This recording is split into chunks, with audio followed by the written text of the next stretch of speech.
Hello everyone and welcome back to a new episode. Today I'll be talking about Mega First Corporation Berhad. They just had their third quarter 2022 results briefing in which I co-hosted Mr. Yao CN with my good friend Rondi from Stockbit.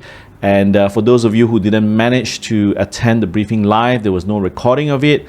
I'll provide a brief summary as well as for you who don't understand or never heard of Mega First, their business model, their business divisions, how do the quarter 3 results look like, and what are the prospects going forward for this very, very interesting conglomerate in Malaysia. As a disclaimer, I do own shares of Mega First Corporation Berhad, and this video is by no means a buy or sell recommendation. It is done purely for educational purposes only. And if you do need license advice, please do speak to a licensed advisor.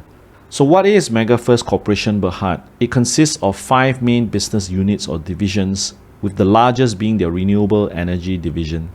As mentioned earlier, Mega First has 5 main revenue contributing divisions, and their largest being their renewable energy.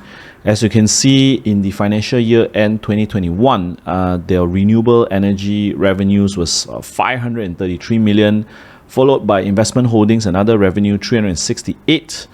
Their resources division 154. This is the third largest contributor. This is the 4th largest contributor. The 3rd largest contributor is actually their packaging revenue. An important thing to note is that their packaging division only started contributing in 2019. Prior to that, in 2018, where my cursor is being shown right now, there wasn't any contribution from the packaging division. So take note of how fast they grew their packaging division from 2019 of 68 million, then 2020 of 97 million, and last but not least in 2021 it grew to 208. Obviously it went through mergers and acquisition. They did not start this company from scratch. They acquired a certain stake and increased their stake over time till the final stake being bought in 2021, and that contributed immensely to this growth, to the growth of this particular division. The renewable energy division consists of a 260 megawatt run-of-the-river hydroelectric power plant located in Laos, and it's called the Don Sahong Power Plant. Now, they have a 25-year concession to sell electricity to the Lao government, and this is an ongoing project that has been in the works for over 15 years before they finally turn it up and running in 2020. Their second largest revenue contributor is currently their packaging division, and it consists mainly of 2 companies. The first one being Hexachase Packaging Sdn Berhad. They make paper bags as well as flexible packaging products for the food and FMCG industries. The second company is this company called Stenta, and they make plastic stretch film packaging materials for a variety of industries, including food, beverage, pharmaceutical, medical, even gloves, as well as FMCG. So they try to be as wide as possible from paper-based packaging to plastics-based packaging, and including label. So Hexachase also makes labels for the food industry or many other industries. This includes barcodes, shipping labels. Think of them as a one-stop shop for the packaging services and also materials industry. The resources division is involved in the manufacturing of lime products such as quicklime, hydrated lime, and also quicklime powder. These products are actually used for a wide range of industries, and they are sold domestically as well as exported to various countries around the region. As you can recall this financial chart earlier, I just wanted to highlight the resources division revenue contribution. 2016, 98 million, 2021, 155 million. And even though it's a very boring business, they're actually the largest quicklime producer in Malaysia with 1,960 tons per day installed kiln capacity.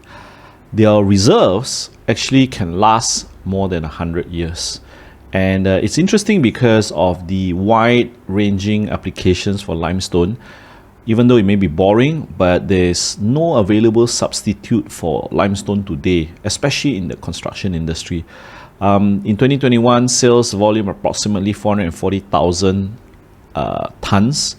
exported, most of it exported 60%, and domestically about 40%. So interesting, boring business.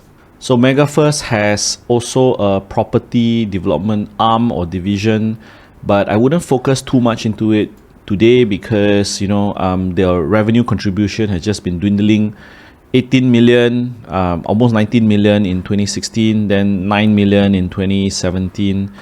In 2020 and 2021, there was no revenue contribution at all, and therefore a little bit insignificant as compared to the other business divisions that Mega First actually have.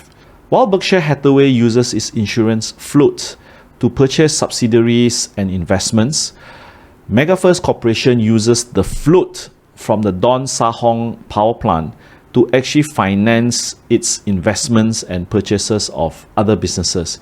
This includes the Adenor oleochemical plant, which I'll discuss shortly later in the video, but also to finance their coconut division and also the macademia plantation division, which is ongoing and a long-term game in Cambodia.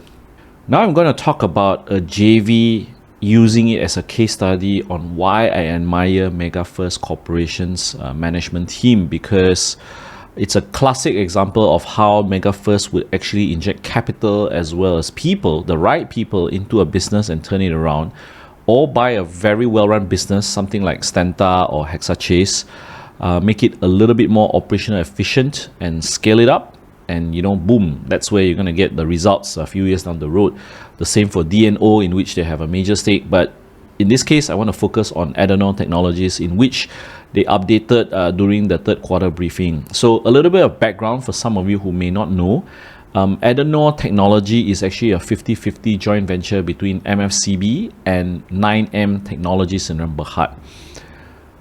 This used to be called Emery Asia Pacific, and it was owned by Samdabi Plantation. The acquisition was just completed last year, so almost exactly to the year, 1st November.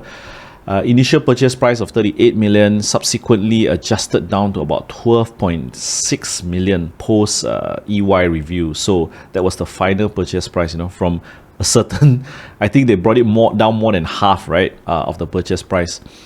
So who is 9M Technologies? And this showcases Mr. Goh's ability to pick the right people. So Mr. Goh actually picked 9M because 9M is actually led by this guy called Mr. A.K. Yao, formerly of KLK. He was the guy that built the oleochemical business for KLK from scratch, more than 35 years in the business, and look how shrewd they are in going in, assessing the potential of Emery. They saw a lot of wastages that they could, make it more efficient, turn it around, and slowly are getting there. The losses have narrowed, and this quarter, third quarter, they have actually reported a profit. So within 3 quarters, they have turned around a money-losing business. Now, prior to Emery, prior to Adenor, Emery was actually losing about 70 to 75 million in losses from 2019 to 2020. Today, they've taken over the plant. They've make it more tight in terms of operations, and that's why I said earlier, this quarter they've already reported profit. So it goes to show how capital and the right resources go hand in hand to make a business more efficient, and the results are slowly showing.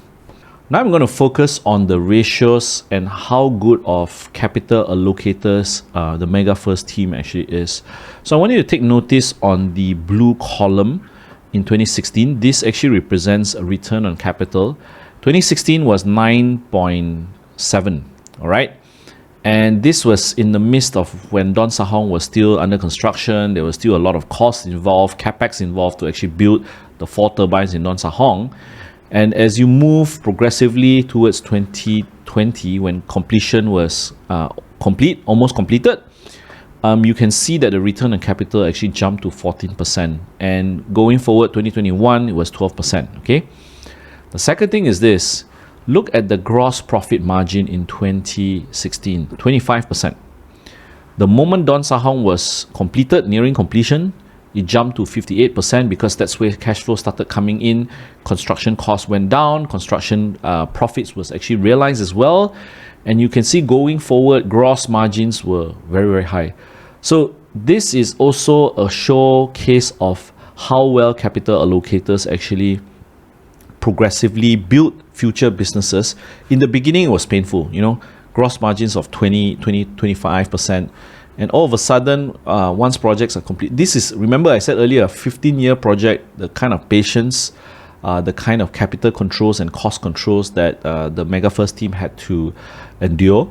And also to convince shareholders, hey guys, bear with me, I'm building something, a pipeline for the future, and it's going to bear fruit. And it's starting to bear fruit. And even when it bear fruit and they're going to contribute, Don Sahong is going to contribute roughly about 400 to 500 million of positive operating cash flow a year. And they're not resting on their laurels. They are thinking of ways and means to make capital work harder for you. And that's what really impresses me about the Mega First team, because, it may sound like I'm praising them till the moon, but very hardly, and I cover a lot of companies, hardly I see companies that actually work harder when they have money. So when they have more money, more cash flow coming in, I mean, there are lots of them in the US. Berkshire Hathaway is one of them. More money coming in, more work for the management. Withholding dividends, plow everything back into the business to grow more cash flow in the future. And it's something that, unless you are long-term oriented, you will not see the value in buying companies like this. They will say that, hey, this is boring. When's the next quarter result? And that's something that I try to inculcate in people I share about investing. When you look at the long term, that's where the real money is actually made. And in businesses, it's the same case. You don't get rich overnight. If someone tells you that they have a special secret or special sauce that you can get rich overnight, I think you better close your ears and run very far away.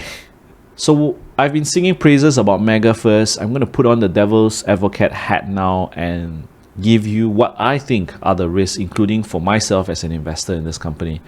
The first risk is really key man risk. Mr. Goh is very pivotal in steering Mega First to where it is today. Obviously, he had very able right-hand man in the form of KC at DNO, Mr. Yao at Mega First, Mr. Yong, who helped build Don Sahong, the project director of Don Sahong. Mr. Goh has this knack for getting key people to help him grow the business. But at the same time, obviously, I wish for a very long life for Mr. Goh. And he's actually grooming his daughter as well as his son to take over the business eventually. But touch wood, if something does happen to Mr. Goh in a very short period of time, that's where there is this period of key man risk befalling the company. Now, obviously, if you look at Tesla, the key man risk is even bigger. I don't think if Elon Musk passes on, Tesla will be the same.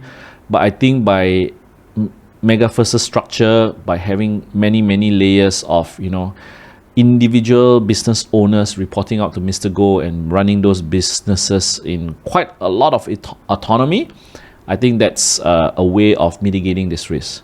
The second biggest risk, ironically, I feel, is actually inflation. Now, a lot of Mega First's income is derived in foreign currency, either in US dollar, Laos currency. But at the same time, if the ringgit goes stronger against, let's say, the dollar, obviously there's translations of forex losses that will, impact the bottom line. But I think it's something that the Mega First team can actually hedge by actually, keeping a lot of this income overseas rather than having it brought back. I do not know whether the new Malaysian government would actually change. Remember, the Malaysian government in 2020, 2021 actually mandated, like, if you earn in US dollars, you have to bring 75% of that US dollars back to Malaysia and convert it back to Malaysian ringgit. Service-based business are somewhat exempted, but this is a risk that this is something that I hope that the Malaysian government would in a way change it or revert it back, because it discourages companies in Malaysia, stationed in Malaysia, to actually grow bigger outside, to actually derive income, more income in US dollars. So the third risk that I think, but this is more short and medium term, that Mega First will encounter is actually a heightened global recession risk. Now, this doesn't befall Mega First, but all other companies around the world running businesses, because there is a risk, there is a real risk of slowing industry demand. This may impact their oleochemical business, this may impact their packaging business. But I think with a very strong management team, very good capital allocation, very good risk management systems in place. I mean, they don't buy any businesses that using excessive leverage or buying them too expensive.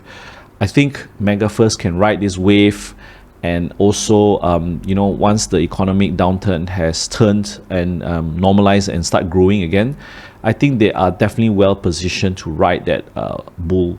It may be 1 year, it may be 2 years, but eventually the economy will get back on its feet and grow again.